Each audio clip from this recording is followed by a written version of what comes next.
সামাজিক ক্ষেত্রে অসাধারণ অবদানের জন্য এবছর ইউথ ভলান্টিয়ার অ্যাওয়ার্ড পেয়েছেন দেশের ১২ জন যুব উদ্যোক্তা।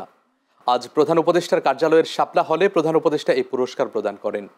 এ সময় ডক্টর ইউনূস বলেন, যখন একটি দেশের যুব সমাজ সক্রিয় থাকে তখন কোনো বাধা তাদের দমিয়ে রাখতে পারে না। তিনি বলেন, জাতি গঠনের অভিযাত্রায় বাংলাদেশের তরুণ সমাজই সবচেয়ে বড় সম্ভাবনা এবং পরিবর্তনের চালিকা শক্তি। নতুন বাংলাদেশের স্বপ্ন বাস্তবায়নে যুব সমাজের সক্রিয় অংশগ্রহণ অপরিহার্য। ডক্টর ইউনূস বলেন, এই অ্যাওয়ার্ডের মূল লক্ষ্য এবং উদ্দেশ্য হল যুবকদের স্বেচ্ছাসেবকমূলক কাজের মাধ্যমে দেশপ্রেমে উদ্বুদ্ধ করা। এটি শুধু সম্মান নয়, একটি আহ্বান যা তরুণদের নেতৃত্বে এক নতুন সম্ভাবনার পথ খুলে দেয়। আজ আমরা তারুণ্যের শক্তিকে উদযাপন করছি। এটি আমাদের জাতির চালিকা শক্তি।